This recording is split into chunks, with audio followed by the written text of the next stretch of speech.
Recording. Okay, great. Good evening, everybody. Welcome to our public information session regarding the zoning regulations rewrite here in the town of Guilford. My name is Jamie Stein. I am the town planner. Thank you for joining us this evening for a look at and discussion of certain sections of our draft zoning regulations relating to sustainability. One of the things that we've been trying to do, we meaning the Planning and Zoning Commission and the Planning and Zoning Department, is to hold these public information sessions which try to offer kind of smaller bites of the 300 pages of zoning regulations in a way that is digestible and focused. So let me just quickly, for those of you who have not joined us before, let me just quickly walk you through a couple of resources regarding the regulations rewrite. So here we are in our beautiful new website for the town of Guilford. For those of you who haven't navigated the site yet, in order to get to where we're going, you click on, you sort of bring this drop-down menu for boards and commissions, and you navigate to the Planning and Zoning Commission and then to the Agenda Center. Once you get there, you'll see a little write-up on the idea that we're updating our zoning regulations. We were just discussing that this is a process that the town has been involved with for, over 2 years, 2.5 years now. So it's a major undertaking. We have a very excellent consultant named Glenn Chalder, who's been working with us to do a comprehensive rewrite. I mean, all 300 and some odd pages have been redone and reorganized. And so what we've been looking to do here is really offer this possible schedule to adoption of our zoning regulations. We will be holding a public sort of information session, in January of next year, and that will kick off a 35-day public hearing notice, and we will have a public hearing in which the Planning and Zoning Commission will vote on to whether adopt the full set of new draft regulations. So you'll see here in this timetable, we've been holding monthly meetings to discuss certain topics. So we started off with our new farms and farming regulations discussion. I actually had the pleasure of meeting with the Agricultural Commission this Monday, and they gave me very specific feedback on the farms and farming section. We've had several conversations about the business districts along Route 1, and that is sort of an ongoing conversation. We've been very engaged in the discussion of housing and affordable housing. The town has adopted an affordable housing plan. We did that in June of this year. We also have a housing committee, which helped to hold a public forum on affordable housing at the library last week, and continues to provide recommendations for the zoning regulations regarding how we can incentivize the creation of more affordable housing in town. Tonight, we find ourselves in the session on sustainability. In November, I am asking the frequent flyers to the Planning and Zoning Department, the professional engineers, architects who bring applications before the Planning and Zoning Commission on a regular basis. I would also put the Zoning Board of Appeals, who we have here with us tonight, Chair Steve Copps, as folks who really kind of take a deep dive in the zoning regulations and who have found certain spots which need correction and tweaking. So that will be the session in November. And then we'll have a working session for the commission to kind of put it all together, and then that public information meeting in January. So also, I mean, this is the Agenda Center where you will find all of our materials for all of our meetings, not just this evening.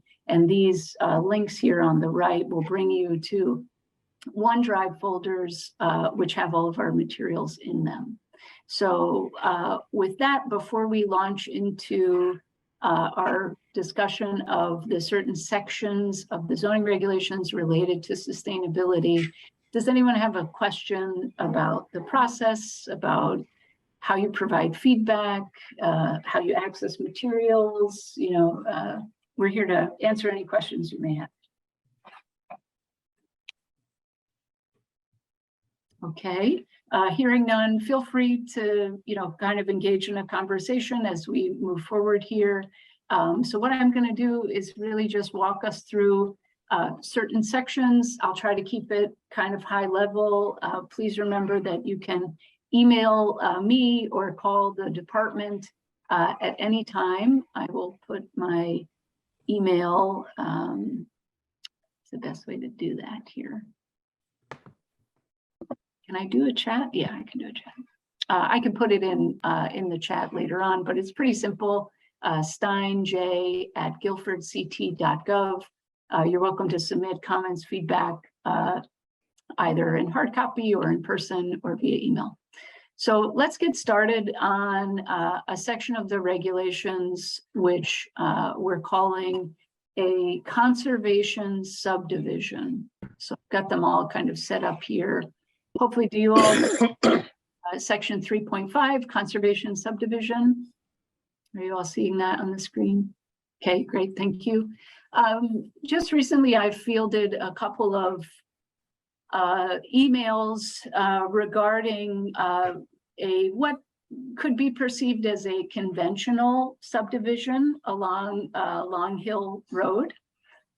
So, you know, I think that Long Hill Estates was actually part of what we have in our current subdivision regulations called an open space subdivision.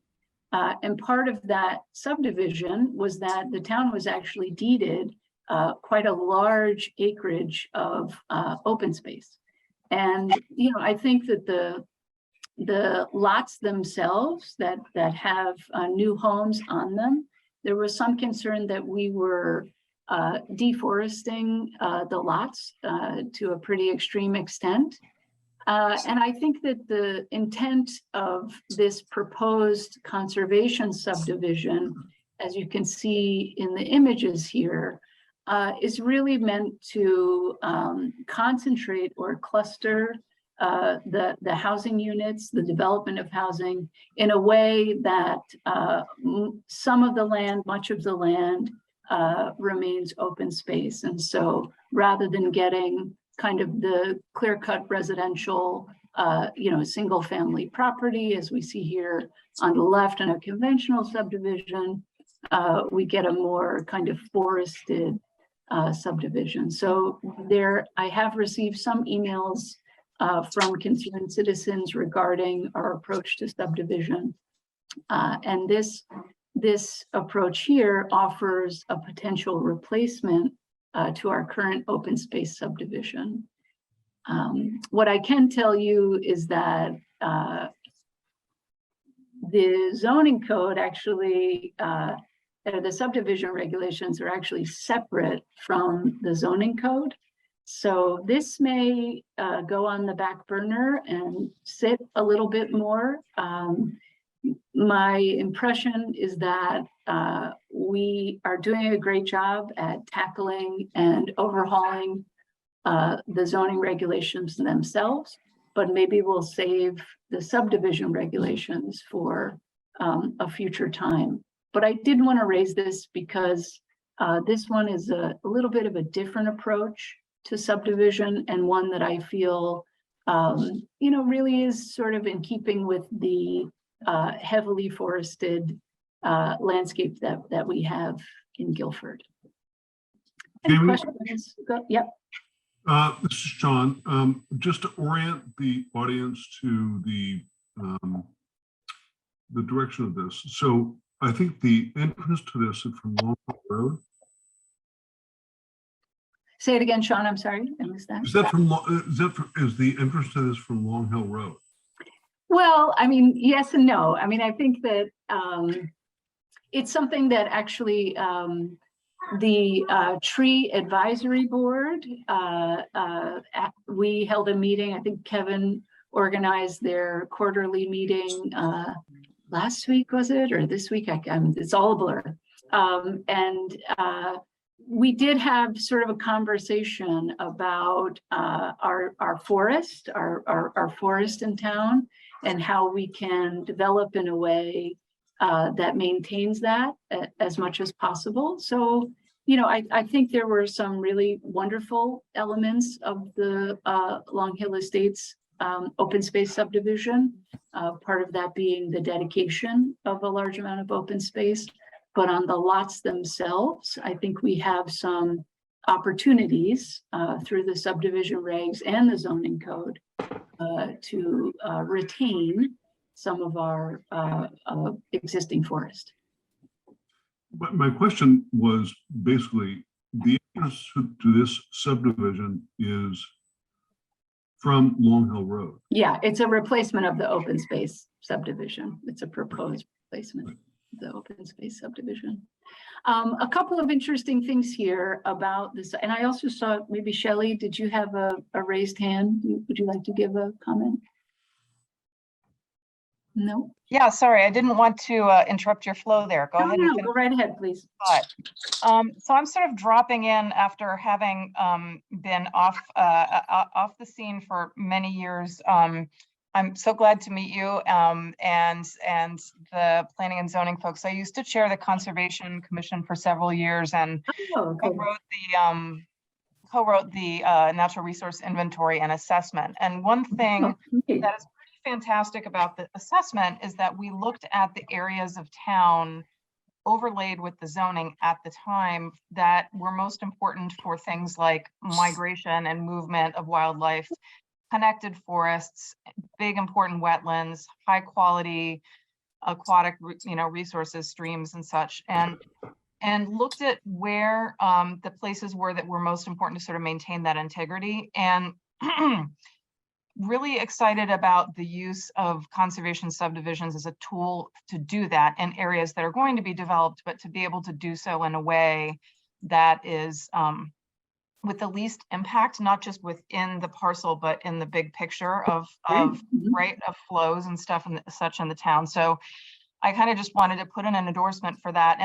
And while conservation subdivisions and open space subdivisions are in the subdivision regs, there's an intersection because they do cite which zones you have in mind to apply them. And it's just worth, I guess my point is that it's worth another look at where the zones are in town to be sure that you're suggesting them in the places that have the greatest build out potential. So I said that in a very long-winded way, but I guess just looking at the intersection of all these various plans and regs in town and making sure we're looking, for example, that whole area along West River up and down Long Hill Road up into North Guilford is really, really critical and kind of underappreciated. So excellent. Anyway, thanks for letting me. No, thank you, Shelley. Good to see some of you again. Yeah, great. Thank you. That's really excellent feedback. We welcome that. That's really the intent of these sessions. So just so everyone knows, you know, I am taking notes as in all of these meetings. The zoning consultant and our department, we have what I'm calling the zoning power session, not tomorrow, but the following Friday, where we'll be spending an entire day integrating all of these changes to the regs that we've been collecting. So thank you for that, Shelley. We will definitely have a look at the application of this type of development in the critical natural resource areas. Great. Ted, you had a question? Yes. I mean, I'm new to this concept, but explain to me what the advantage from a developer's point of view of a conservation subdivision would be. When I look at these two side by side, it looks like a very uneconomic thing to do. Yeah, that's a great point, Ted. I mean, I think that we there's a couple of things here to think about with the conservation subdivision. Regarding the standards and the number of lots, I think that this is an important, sorry, it's the witching hour for my young son, if you're hearing something in the background. So this is one section in the regulations where we have held to the notion of developable land.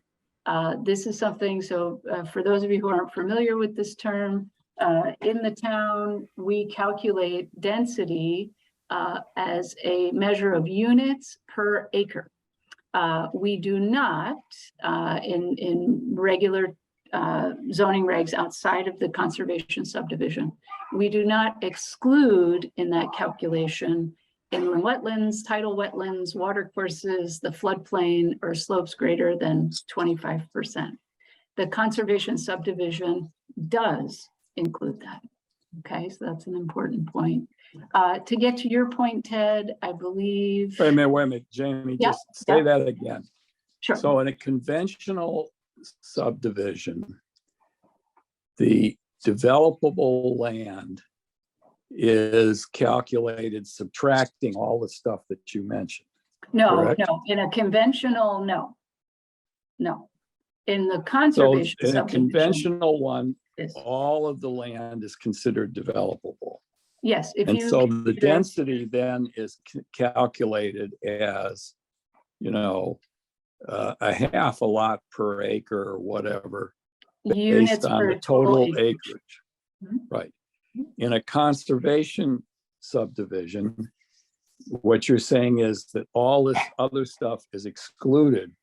And so only the things that are left are then subject to the same density rules? So the conservation subdivision takes a little bit, yes, so let's look at this subsection B here. So basically, in order to get your density factor, you multiply the amount of developable land as defined in these regulations on the parcel by the following density factor to determine the maximum number of lots permitted within the conservation subdivision. Okay. So if I could jump in, Ted, your point is we're changing the regulation from the total area to just the developable area. Just for the Oh, conservation subdivision. Okay, I understand that, but what I'm But- trying to understand is why anybody would be crazy enough to Okay, apply for this. so stick with me for a minute here, Ted. Check out area and dimensional requirements. Okay, so let's say that you own a large piece of land in the R8 zone, where the minimum lot size is 160,000 acres, so upwards of 4 acres. So that means that if you chose to subdivide your 8-acre parcel, you could really only get 2 lots. If you decided to work towards a conservation factor, there shall be, or a conservation subdivision, there shall be no minimum lot size. So there's an incentive. The only way that you get this sort of clustered idea here is that you don't calculate a minimum lot size for each of your homes. You reduce the required minimum lot size in the zone, and you can cluster the development. So that's one incentive for doing such a development. Okay. All right, wait a minute. Not, say that again, Sure. slowly.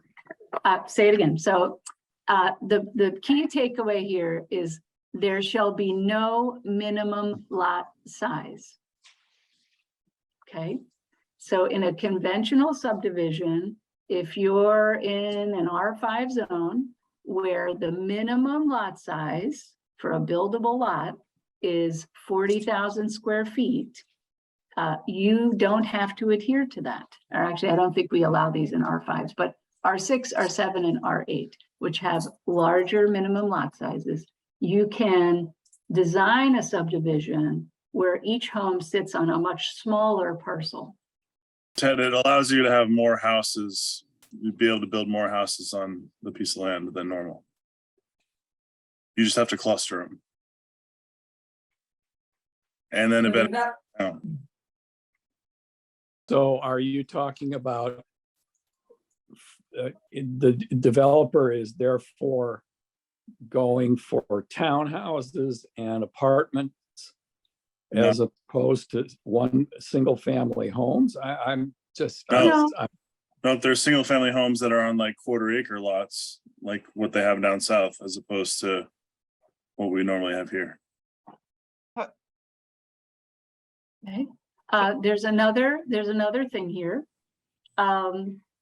There's a density bonus, Ted. So when more than 50% of the land within the proposed subdivision will be designated for public use and/or resource protection, the commission may grant a lot density bonus proportionate to the amount of additional open space. So we're clustering the development. So each home has a smaller sort of land footprint. And then we're offering density bonuses for the amount of open space that is dedicated. So, Jamie, I have a question. Sure.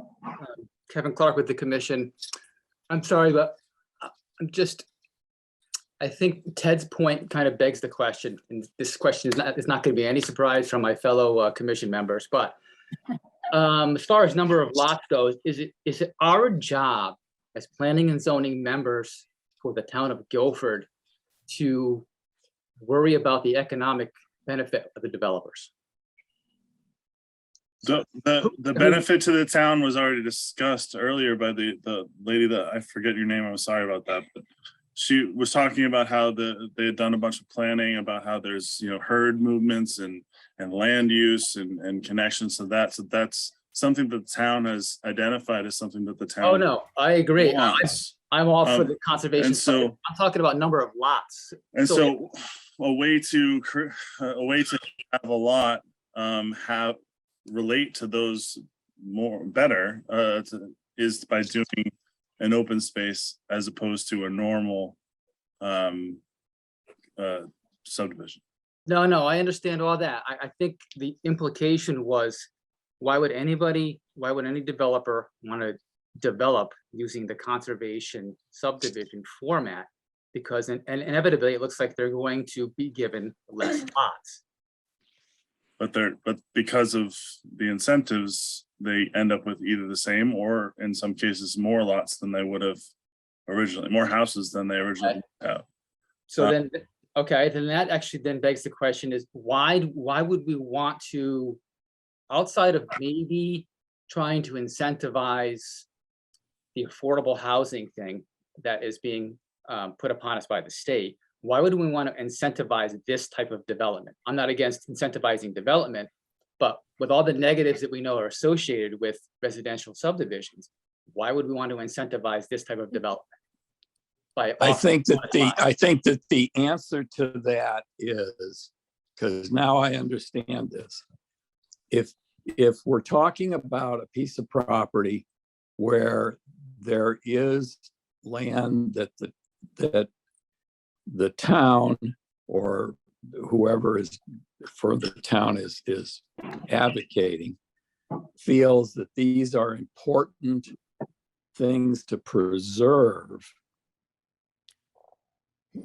Under the current regs, we can't do anything to, for example, if somebody owns has a lot and part of that lot is forested, if they want to cut those trees down, they can cut those trees down. And if they want to, fuss with the water course, what this does is it's trading off a smaller portion of property that the homeowner is going to own against a larger portion that's going to be preserved for the overall use. Okay. I appreciate your explanation. I guess I need to put things a little more context. Why would we give a developer any other option but this one to build a subdivision?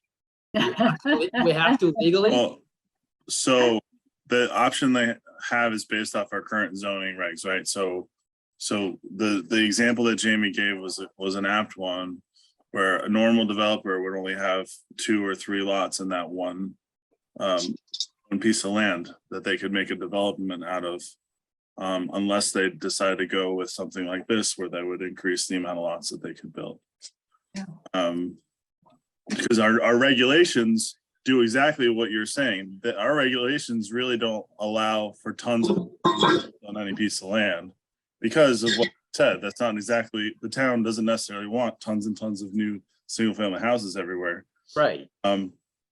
So that's why our zoning regulations are written the way they are. That's why you need 4 acres of land to build a house in a zone 8, right? No.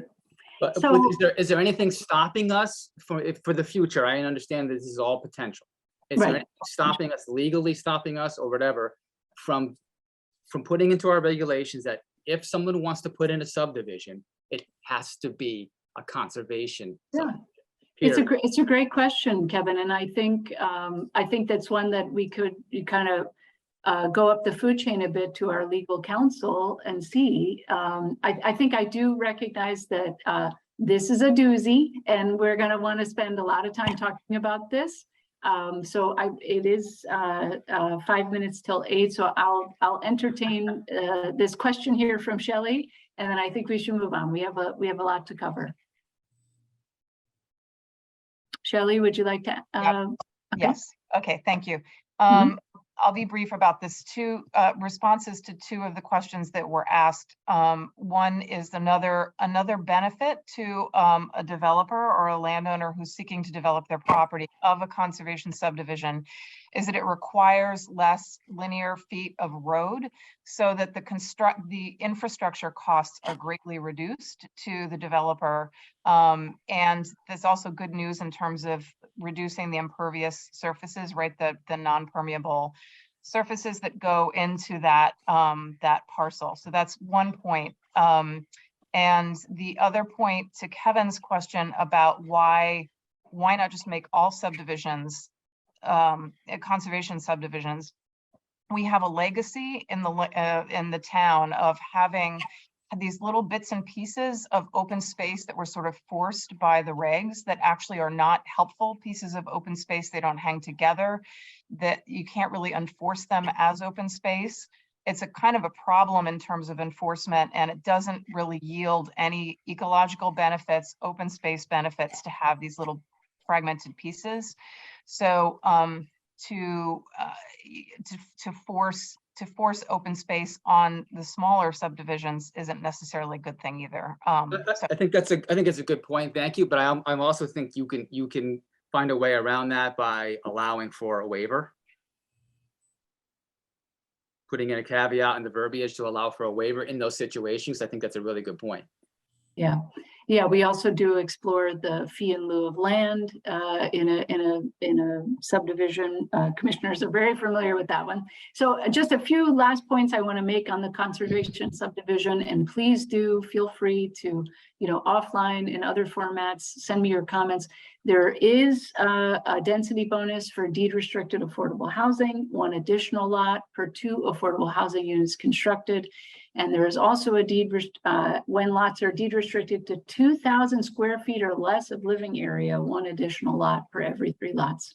So restricted. So a lot of interesting stuff in here, a lot of interesting things to digest and look through. So the Jamie, regulations. can I make Yep. one quick point? Because I've raised it a couple Russ. times. Sure. One of the things that's really challenging here is if you start to allow for very small lot sizes for the conservation, how you enforce and apply zoning to those into the future. I know that's been a problem with enforcement of open space and PUDs and PRDs and all the others. So I don't know if that's been discussed in a method for applying the zoning setbacks and proportional relationships to lot sizes, but that's incredibly important when you start to get small lot sizes with a conservation subdivision. So Yeah, thank you, Russ. That's a great comment. Sort of after the fact, when folks start to want to do things to their homes, how do you work with that? So thank you. Forgive me, I'm just going to take some notes here.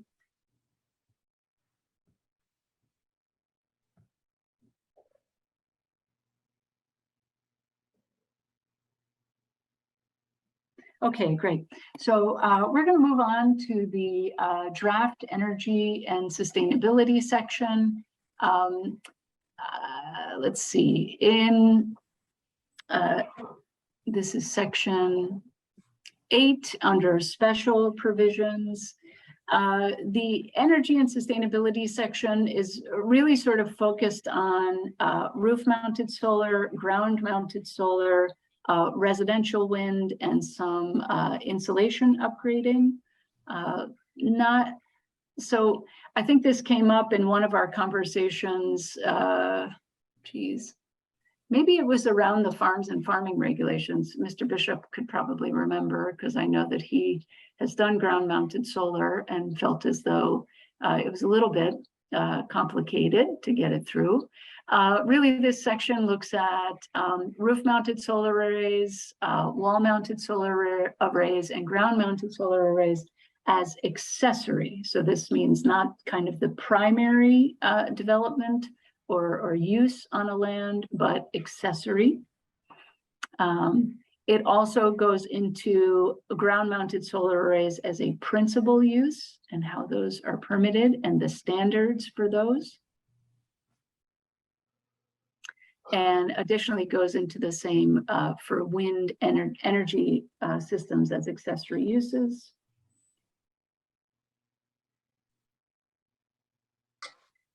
Okay. So are you looking for some feedback now, Jamie? This is Keith Bishop. Yeah, sure. Go ahead, Keith. What do you think of this section? Unfortunately, I don't have my papers in front of me, but the general comments, I think as I started to reflect the other night on the farming side of it is that if agriculture is looking for solar, that as long as it's accessory, meaning that they're going to use all the power that's generated through either net metering or what the generation is, that not require a special permit, or just go through a zoning permit requirement itself. So that's one point. The other piece of it is regarding wind solar. We were instrumental in putting that in when we did a 175-foot Met tower about 10 years ago to look at the feasibility. It wasn't determined that it was enough wind to make the financial gain at that point in time. But the fall zone was, that point was put in was 1.5 times the height of the tower. And that means 200-foot tower that is needed for most commercial ones, you need a 300-foot circle to protect. And that is really excessive for trying to think you're not going to have something blow over so far that it's going to turn around and run into somebody else's house. Right. I'm not sure that we're addressing that in here, Keith. I'm gonna have to take a look with Glenn to see if we're even talking about that in this section. But thank you. And maybe fall zones aren't even something it should be considered that way. There's no fall zones for cell towers. The town owns a couple of cell towers that could fall on several commercial buildings, and those don't have a fall zone. And as long as they're engineered properly, which then is through the state siting council, I would let it go at that level rather than the town think they could do better. Great. Okay. Thank you, Keith.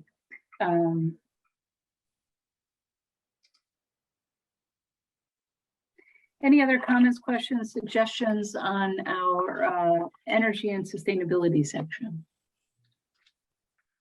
There was, oh, go ahead, Russ. So in regards to the insulation, deep energy retrofit on the exterior of a home, you're allowing for setback reduction, but you're not allowing for lot coverage or floor area to be exempt.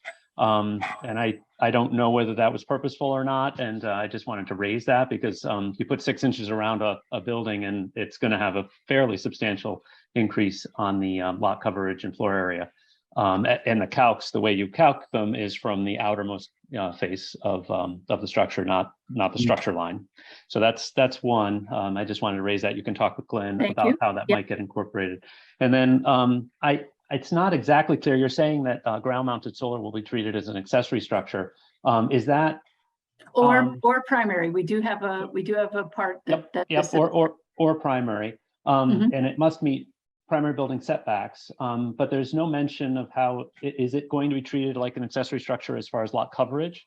It's a great question that I don't have an answer to yet. Okay. And then just a definition of how that would actually be defined, because that needs to go in there because a tilting system has a different lot coverage at different times of year. So, Okay, thank okay. you. Yeah, And those were, I think that the incentives and such, the more you can do, the better. I think it, giving flexibility on this is great. And I think you're going to see a lot more of this coming in the coming years with the incentives that the federal government are going to reemploy. So I think it's great. yeah. The town is currently under the leadership of our building official. We're in a pilot program for an app, like kind of an online fast track solar application system. Which is meant to kind of, serve as a way to fast track an application. We're running into a few challenges with floodplain and the historic district. So we're trying to work through that, but I know it's something that the first selectman prioritizes, and we're trying to work towards a fast and efficient way to permit solar installations. So thank you for those very detailed feedback on insulation as well as ground mounted solar. Great. Any other? Yep.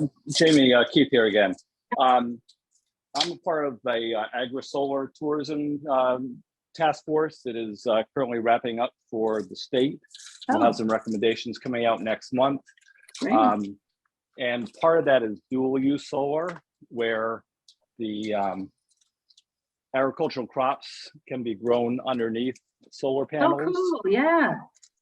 And there's some, extreme difficulties with what you can produce and equipment and so forth. But one of the pieces of that is single axis solar panels that then need to be mounted up 15 plus feet high.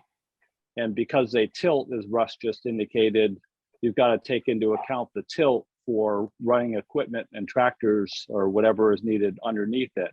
Oh, So sure. one, there's a height piece of it that I don't want to have interfere with what the town is proposing here for that.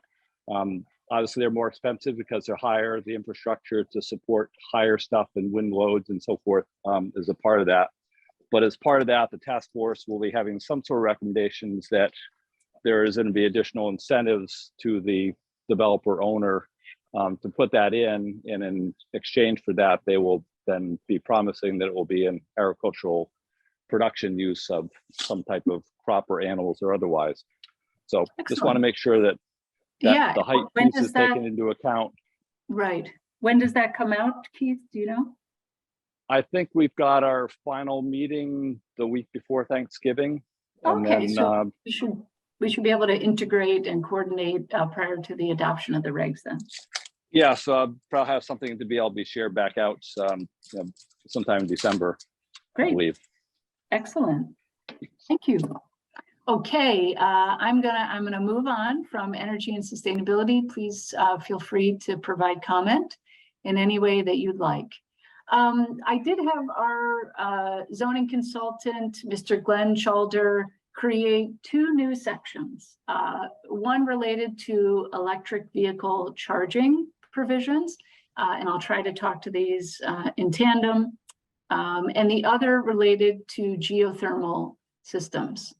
The idea here with electric vehicle charging stations is perhaps to move towards, just as we have done with sidewalks, to move towards requiring a certain amount of charging stations or charging capabilities for electric vehicles in developments, in new site plan applications or special permit applications or site plan modifications. So the idea, I think, really came from when the Planning and Zoning Commission saw Hubbard Road affordable housing development go through what is actually called Memorial Estates. We thought about, yes, perhaps in our new development, we should be creating these provisions for electric vehicle charging. So that is what this section is meant to do.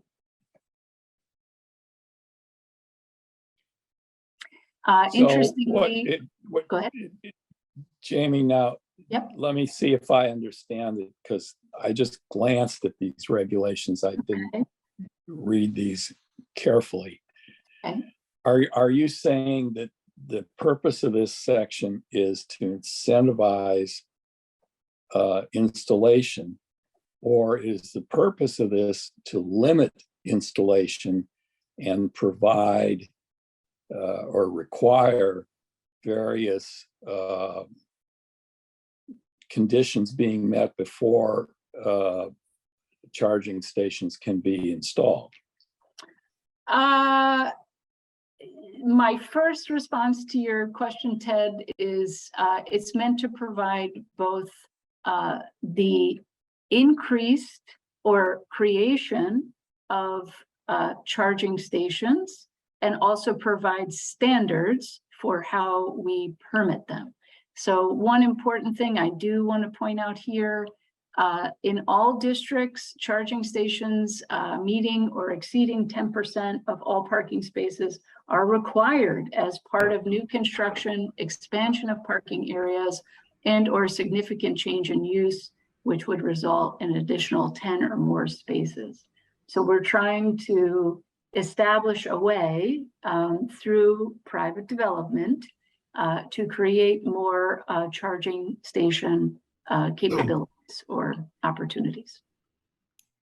But as I look at this, if somebody wanted to open up a electric vehicle charging facility on a new site, not on an existing site, an existing commercial site, but on a new site, they would have to, no matter where they did it, they would have to apply for a special permit, which costs Correct. 6 figures. Okay. Is that the intent? Because I think that's going to be a big negative. Well, I welcome more comment on that. I really don't know. I can say that we have been in communication with Tesla. I don't know if y'all noticed it, but in the materials folder, there was a review and comment of this section by the Tesla Corporation. They are interested in siting in Guilford. And a couple of things came up in that discussion. One was, and the regulations address this, the ability to charge only certain vehicles, I think, is something that we're not looking to incentivize through the zoning codes. So universal charging stations, not just Tesla charging stations, are something that we're trying to incentivize. The second piece that I can say is that both of the locations that they are viewing are in existing parking lots. So they're looking to add their stations to existing parking lots, not create a whole new, just kind of as a principal use, electric vehicle charging development. So, I actually don't know, Ted, if that is the model for how these facilities are created in terms of just a principal use, or if they're trying to kind of add to existing parking infrastructure. My experience has been that they're trying to add to existing parking infrastructure. So, quick question, Jamie, are these charging stations being added as for-profit charging stations for the owners? Ooh, I don't know, Phil. It's a good question.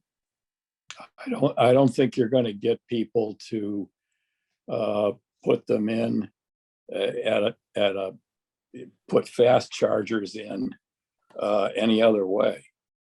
Well, no, I mean, if you look at what happened in California with VW and the settlement, they had to install an enormous amount of charging stations for the next 6 to 7 years cost free. So Yes, but that was in settlement of being bad boys about their right, I diesels. understand that. But I'm just my question is, are these going to be for-profit charging stations? You know, Well, Phil, other than you're under a court order to fork up billions of dollars Right. because you cheated, why would anybody put in one of these things? I mean, these charging stations are not, if you're talking about a fast charger as opposed to just plug it into the wall, these things cost big money. Big I have money. Ted, I have a Tesla, and I have a charger in my garage, and I understand what it costs to put one in. So Okay, but the charger you have in your garage is not the kind that right, we're I talking understand. about. Right, mine will take overnight to give me a full charge, not a half an hour. So Right. I've been to the If ones you on want the 95. half an hour kind, Right, there are I've two been there. things. One, it's expensive. And two, who's paying for the power? I mean, that's like saying we're going to open up a gas station and by the way, the gas is free. well, Okay, I think it ties back to the whole solar thing as well. I can ahead. duly noted your comment, Phil. I will consult with That's Glenn on fine. that, but I Sorry. see, that's okay, thank you. I see two hands raised. First, we'll go to Scott and second, Terry. Scott.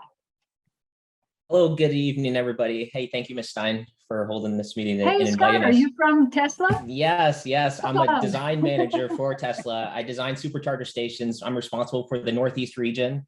And so, yes, we're looking aggressively to build and expand supercharger all throughout the region. Thank So you for I can, joining us, Scott. I appreciate it. And thank you for the opportunity to be here tonight. And so I'd be happy to answer any of these types of general questions. Unfortunately, our policy specialist is not able to attend, but in terms of are these for profit? Certainly. Tesla typically pays all of the power or the electricity use costs. We pay directly to the utility. Of course, we charge Tesla customers who use that power. There's probably about 50% of the vehicles on the road today who still receive free supercharger sessions. So they still get free charge sessions because Tesla was having some sort of promotion at the time that offered them free supercharging for the life of their vehicle. But that's only about 50% of the vehicles on the road today. The other 50% they pay when they, based on the power use that they utilize. And we typically pick a commercial amenity that's already in place because those amenities are already there. We're trying to minimize the cost of construction. So we're looking at the customer experience and the type of value that the amenity would have for a customer looking to charge there for 20 to 25 minutes at a time. Thank you, Scott. And in conversations that I had with Scott earlier, a couple of months ago, I guess now, I think that, is it Tesla in Europe is doing sort of universal charging, and it's something that you are sort of thinking about and have in mind for other vehicles other than Tesla for the United States? Yeah, certainly. We're rolling it out in Europe right now. About 10,000 of our superchargers are open, full universal in Europe. It's something that we're gradually, the goal is ultimately to get there. But I currently can't promise any sort of timelines on when that'll open up in North America. I just, I can say that it's coming. Of course, Tesla wants to take advantage of all the, the infrastructure incentives and things like that coming down from the federal government. But I don't know exactly when that's going to happen. I just know we're certainly trying to get there. Great. Well, thank you, Scott. Thank you for being so willing to provide comment and to attend and give us your expertise. That's much appreciated. Thank you. Terry. Terry, you're muted.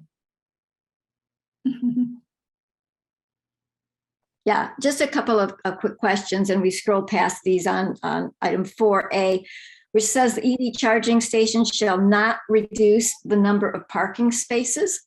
And so just, I'm wondering, does that mean that the parking places with a charger will not be exclusively for electric vehicles? because that would reduce the number of universal parking places for anybody. Does that mean that any car can park there, so that if you're in an electric car, it may be not used by the car that's parking there? Yeah, I mean, it's a great question, Terry. I know that parking is sort of a premium in many of our developments. And I think that the concern here was that there would be no charging infrastructure that would take the place of or the space of a parking stall.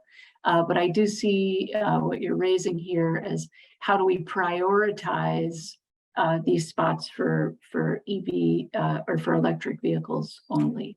Right. Yeah, Worth an additional look.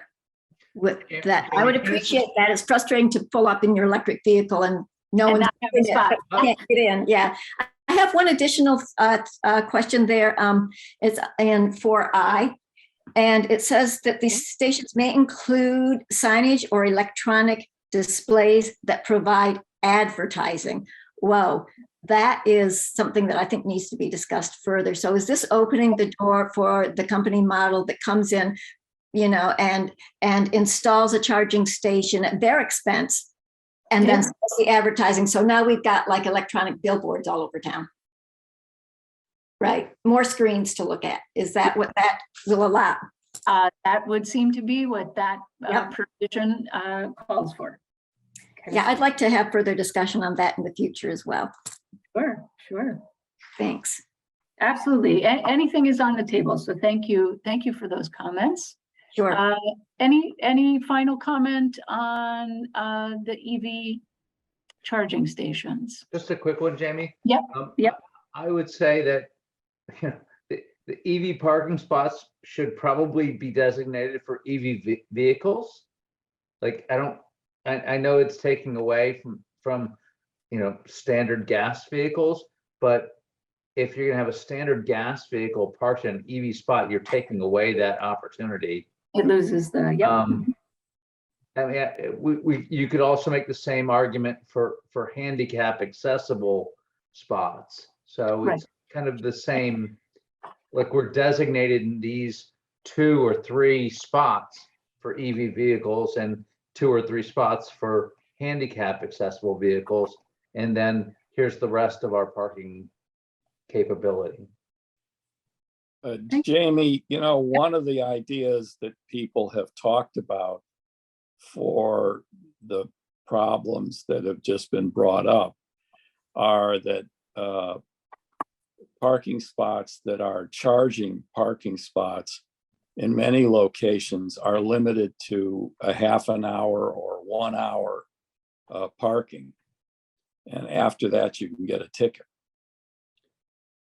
I don't know if that's true, Ted. I don't know where that would be. I ran into that when down in North Carolina. Where So they you had were. an EV parking spot limited to a half an hour? It was limited to an hour. That I've never, as I said, I have a Tesla. I've never seen a limitation on a parking spot around here. Well, I'm just saying that it seems to me that that's an idea that we ought to think about, because if you've got a supercharger, you don't need more than an hour to be in that space, and then you ought to move your car and allow somebody else to get in there and charge. I don't think we should be making problems where there aren't problems already. Okay. Thank you, Ted. Duly noted. Maybe that could also be handled through signage. But clearly we need to kind of give a few more details to this section. I would like to move on. Oh, Keith go ahead. Bishop here. Sorry.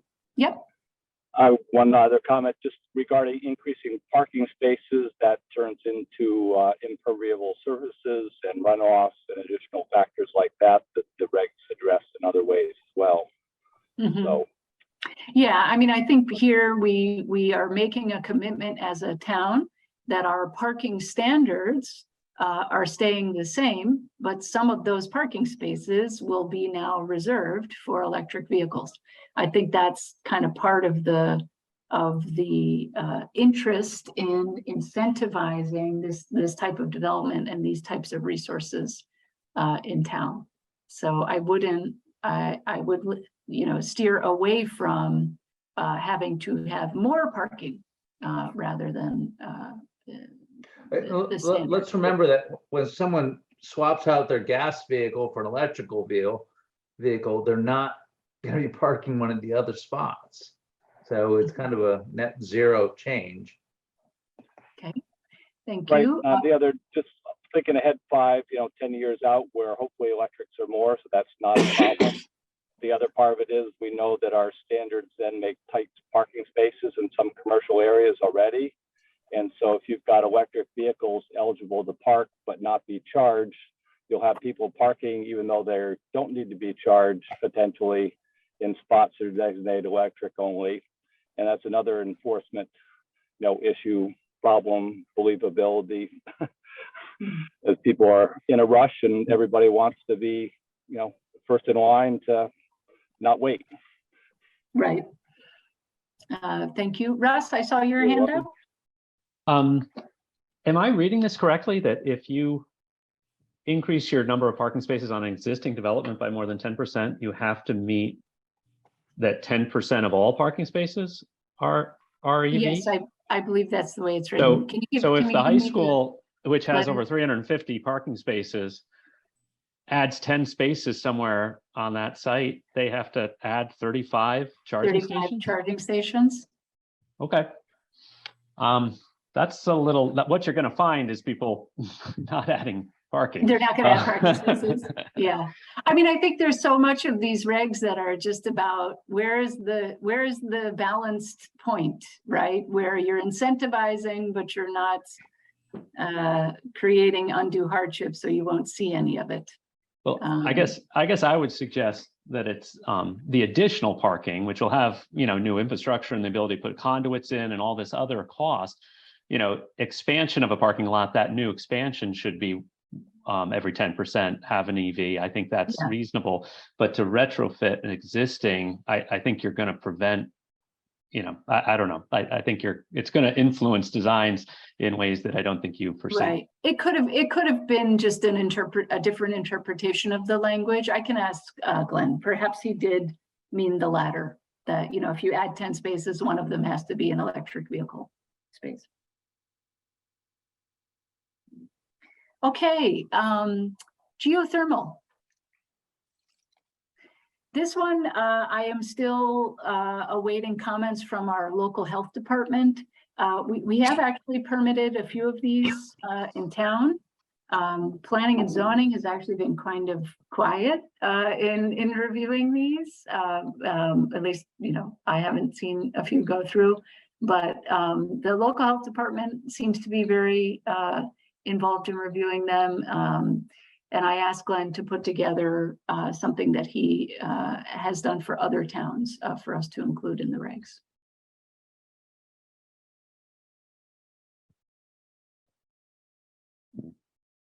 Questions or comments on the geothermal systems?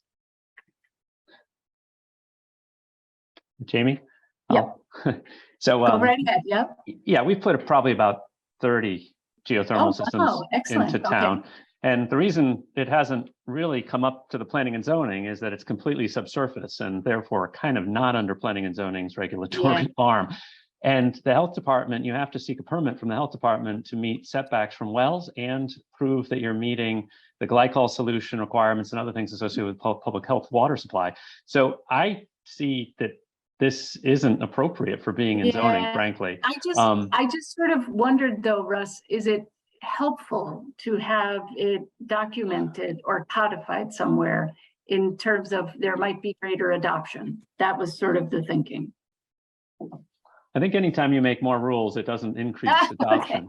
I agree. I agree with that. I don't understand why this is in the zoning regs, Jamie. Okay. All right.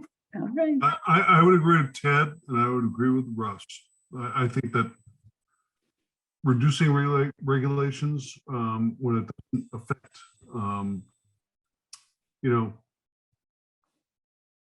the health of the community, I think that makes sense.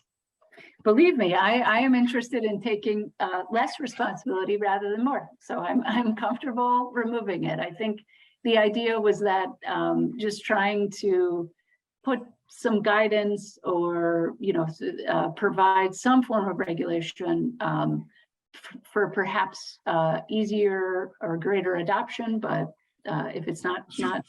Jamie, did Glenn suggest this, or is this? No, I did suggest this. This Okay. was after a conversation with the local health department and the building department. So, but can you summarize very briefly what the health department's concern is? No, there's not a concern. It was just more of an idea of, getting some standards in place that we could codify as a town. But if that's not needed, then I'm not interested in making more work for anybody. As Russ has shown, they're getting permitted, and I've seen that through the building department and the health department. So, maybe there's not a need to create such standards. I think, and Russ can chime in here, but I just think that the town health department should talk to people who have actually installed these and get some sense of. I don't think the health department has an idea of what is going on with geothermal. Oh, the health department completely knows. think they do. There's a the state has handed out a bunch of bulletins to clarify their requirements. There's a big change in 2008 that actually changed the setback requirements from meeting potable wells to a slightly lesser 75-foot setback, and you have to go through and get health department approval before you can drill the well. And any all that's written in here is basically already standard procedure through the health department, and I just think that's probably a better place to do it. And even the wells are registered on their maps at the you have to get an as-built and place them afterwards with the health department. So I think it's all covered with the health department. Okay. Yeah, I mean, I will, they have been looking at it. They have been thinking about it. Perhaps its home is not in the zoning regs, but with the health department. And so what you could do is require, and it's usually shown that if wells are being drilled within a CAM zone, that the wells are being shown on the CAM submission plan, the site plan review, because that has greater sensitivity for measures to be taken during drilling. But I think that's not now the case. That's probably where you have seen them is on a CAM review. Mhm. But I could be wrong, but I think there's Connecticut legislation that requires the health department to oversee any of the wells associated with a geothermal system. I'm not making any sort of Right. statement here that the health department isn't doing their job. They are. No. But what I would say is the one thing that might slip through, and really I've never done one, but the horizontal loop systems and the pump and dump systems and a pond system would not fall under health department approval. It's only if you're drilling a well, a permit has to be drawn. I will say that I've put probably 100 geothermal systems in the last 20 years, and I've never done a horizontal or a pond system or a pump and dump system. So they aren't popular, but those might slip through the cracks, and you might look for a way to close that loophole. But any well has to be registered and go through health department review. So. Okay, great, thank you. Well, I think maybe the way to do that, Jamie, is just to provide that installation of any geothermal heating system in the town requires approval of the health department. Yes, it already does, Ted. It already does. This was an effort to try to just, give some guidance and codify for anyone who might be perusing the, energy and sustainability section of our zoning regulations and think, oh, that's a good idea. But clearly, there are other regulations that keep the practice reviewed. So just in the interest of time, I think we can, if you all embellish me for another half hour, I think we can get through these remaining sections. So let's move on to the landscaping and screening standards. this is something that I've asked members of our design review committee, as well as our tree advisory board, to look at and concentrate on. So I have received some incredibly detailed feedback from members of the design review committee. And so this will go through a few changes. But basically, we are now sort of looking at the idea of landscaping plans, and these standards would be required or would apply to a site plan or special permit application in a business zone, a special permit application in a residential zone, a single family dwelling, and any accessory structure there too is not subject to it. Okay, so really looking at larger private development in the commercial zone or multifamily zones, multifamily developments, and ensuring that we have proper landscaped buffers and landscape requirements. Any questions or comments on this one?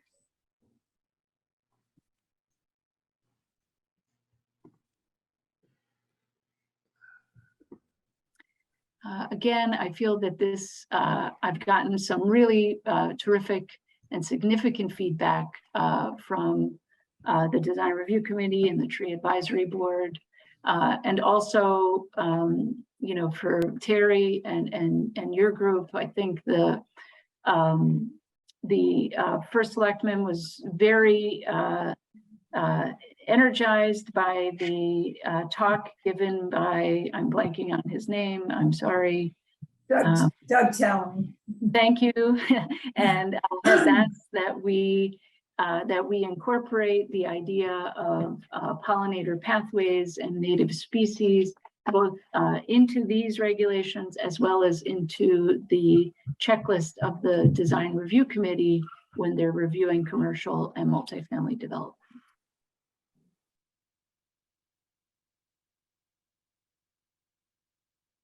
There was also a proposal here when looking at street trees that are to be planted that we increase the caliper to 3 to 3.5 inches.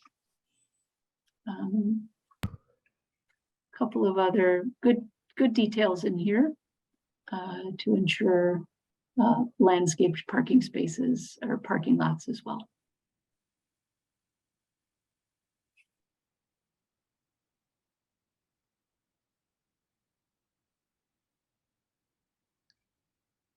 Okay, hearing no questions on this one, I will move on to the lighting regulations. So we've actually had a couple of, we'll call them sticky spots with our exterior lighting. So we're looking to make the regulations sort of a little bit better organized in this space, easier to understand, a little bit more detailed and specific about what type of lighting we are going to approve. And again, in terms of applicability, these regs are subject or will be applied to a site plan or special permit within a business zone, a special permit within a residential zone, may be subject to a site plan within a residential zone, and single family dwelling and accessory structures are not subject to this. Perhaps maybe the best thing here are these sort of greater illustrative examples of what we mean by full cutoff lighting. And here are a series of approved or encouraged fixtures, as well as discouraged or prohibitive fixtures. Larry, I know you've been researching this one. Do you have any comments? Yeah, well, while we're on this graphic, to add, it's a small change to add diffusers for LED fixtures because that reduces glare, and other solutions that the contractor the developer might come up with. The issue is to reduce glare. And to make section 5D.3, just above that, you refer to two organizations, one of them being the, well, here we are, the International Dark Sky Association. Both of these sites have tons of great information, but the Dark Sky Association has a nice principles of good lighting, which are short enough and specific enough, I think, that they could be incorporated straight in rather than referring someone to go off to another website. Great. And I can show you those if I could share my screen. Sure thing. Let me stop and you can go ahead and share. And Larry, is there anything in there, the dark skies, when you show it about yellow lighting versus white? Because that's another Yes. bird and pollinator issue. And I think that, I don't know whether we can add it or not, but I just wanted to raise that as well. Yeah, it's not letting me share my screen. Oh, I'm sorry, Larry. I forgot to check off multiple participants. There you go. Yeah, but there is a point to that. Let's see.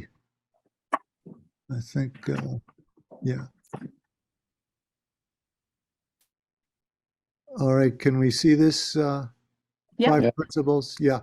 So to that last point, the statement they make is using warmer color lights, that for wildlife and even for people, the blue violet light is problematic, especially for migrating birds, for example. I don't know where that applies to your specific question. It does, thank you. It's to go to cooler temperature lights.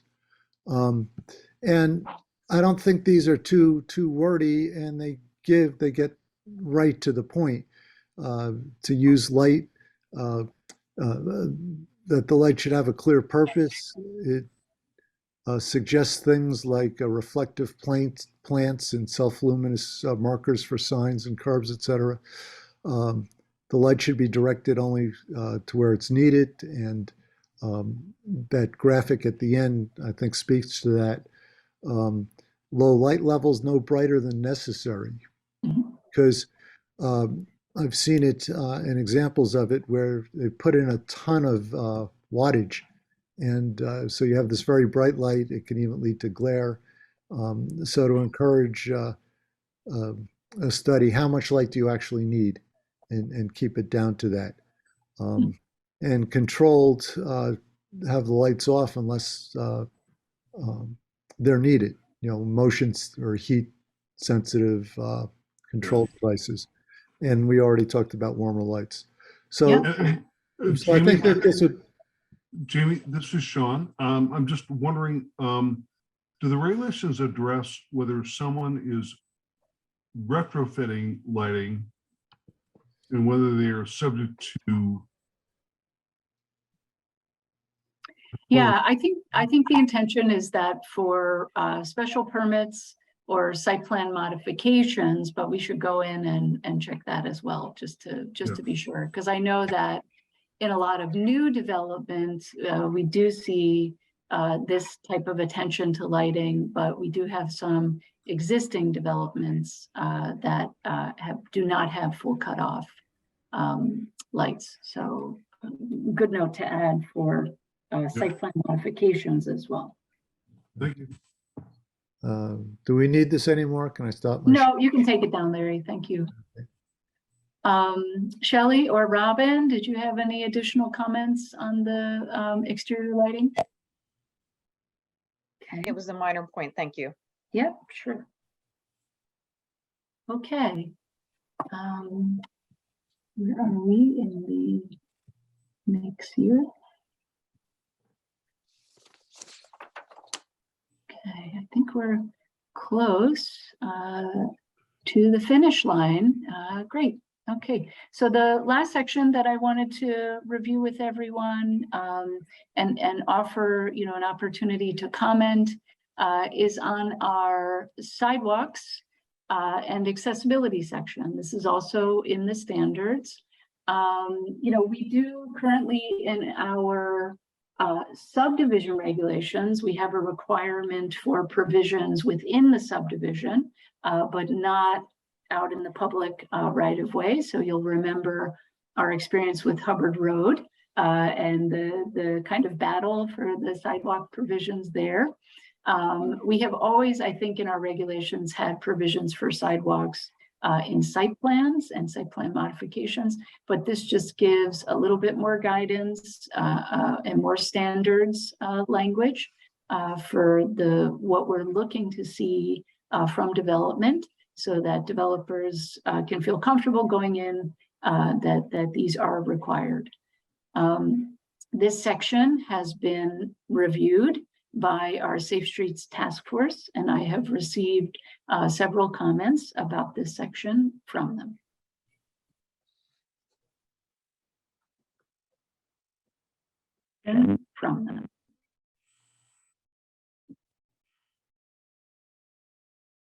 Yeah, Jamie, is it true that the road development that's going in, which is affordable housing, we could not enforce any kind of sidewalk standards because it was affordable housing? Is that right? No, well, Okay. I mean, you know, the 8-30G developments tend to, you know, have a reputation for shirking local zoning regulations. I don't think that was our experience in that 8-30G. It's just that our subdivision regulations, and that was a re-subdivision, do not require, you know, pedestrian or sidewalk provisions on the frontage or out on the roadway. Yeah, I know that. Sean, I know- I know- they could probably fight it, Sean, but it would cost them more to fight it than to build it. Yeah, I know. I just know that the Safe Streets has a vision to create a sidewalk, you know, Hubbard Road to Long Hill Road, down Route, just the route that makes sense for people to go.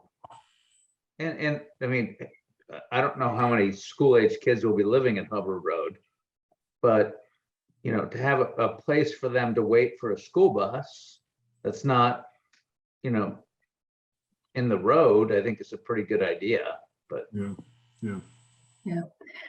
Yeah, I mean, I think as a whole, I think this is a very positive addition to our zoning regulations and a good section. I think it, you know, perhaps hopefully leaves, you know, no ambiguity about what we're prioritizing as a town in terms of pedestrian infrastructure. So. I think, Jamie, I think it's a great idea from the standpoint that, like, if we put it out there and we say, here's the expectation that we have, and you might be building for the time being a sidewalk to nowhere, but eventually it will be connected by other sidewalks. It has to start somewhere, and I think it's a good regulation. Great. Yeah, I think that's sort of the kind of, we get caught quite a bit in that discussion, you know, the sidewalk is going to nowhere. And I get it. I get where those arguments come from and I understand it. But, you know, that is the vision. And until we have, you know, specific boots on the grounds, sort of analysis of where sidewalk infrastructure, you know, is best placed, I think we're kind of going with this idea that wherever we can get it, let's get it. And I don't mean to oversimplify it, but hopefully. No, I think you got one bite at the apple on a development, and you should take it when we have it. Great. Any other, I think just larger comments, suggestions, questions. I do want to just reiterate for everybody that there are still several opportunities to provide my office, the zoning consultant, the Planning and Zoning Commission feedback on these regulations. We do have another session in November, followed by a session in December, and then January, and then March. So a couple of options here. I'm really sort of crossing my fingers that the public information session in January can be an in-person in the community center with several facilitators. The idea is that there will be tables with specific focus areas. If you're coming with an interest in a particular area, you can go to that table, you can speak with someone who knows the ins and outs of the regs regarding that focus area and provide your feedback there in the moment. So hopefully that will be yet another opportunity to engage in this process. Yep, Robin? I unfortunately couldn't unmute myself during the landscaping session because my daughter was having a meltdown in another room and we all heard it. In the landscaping section, I saw that you're encouraging, I think, native planting. Yep. And you're discouraging sort of clear cutting of lots, which I think is great. I did have a question, this might be when a developer takes a parcel of land to put a house on it, what I'm thinking about is when there's a big stand of invasives, right? Is it better to have them leave it, or is it better to say we are charging you with being the responsible steward, and when you take a piece of property to develop, again, going back to that, we have one chance to, you know, same thing like with the sidewalks, is the expectation, is it better for them to remove that big stand of Norway maples that are invasives or to leave it? It's just a question, and it might be too much to even contemplate, but you know, when you get these big divisions and then you just leave a whole bunch of invasives, then are we doing the right thing? And I don't know the answer to that, but just throwing it out there is something else to think about. No, it's a great question, Robin. Thank you for that. And honestly, I feel as though we would be wise to rely on the good minds of our tree advisory board to come up with some town, you know, ordinance level policy on these types of discussions. I mean, if I know the commissioners are familiar with 397 Church Street, the recently approved commercial development there across from the fire and emergency complex. There was a sort of landscaped buffer of trees between two properties, and that kind of development really boiled down to, you know, what we were doing about those trees. And yes, there was a licensed arborist who was telling us that they were mostly invasive species, but there were some very ardent, you know, risks in keeping those and preserving that landscape buffer. So, you know, I would prefer a town level sort of discussion about, you know, the value. Absolutely. You know, they all draw up water, they all store carbon, they all provide shade, you know, so that's a. No, I know, it's you know, and maybe it's adding a certain percentage of natives when they do plantings versus saying you have to get, you know, I don't know, but I just wanted to throw it out there. Yes, thank you. Great comment. All right. Any other comments? David, you've been quiet. Would you like to give us some comments or suggestions? No. I found this very interesting, very informative. I must confess, I did not really have enough time to review the material before, you know, the presentation this evening, which I somewhat regret. But it was wonderful. I found it very interesting and informative, and I'll be sure to take it back to the Economic Development Commission. So terrific. Very terrific. good. Thank you. Yeah, wonderful. All right. Well, hearing no further comment, I think we'll, you know, say good night and thank you for your time and your interest. And please continue to reach out and provide us with great feedback. Thank you very much. Much appreciated. Thank you, Jamie. Okay, you're welcome. Have a good night. Fantastic work. Bye-bye. Bye-bye.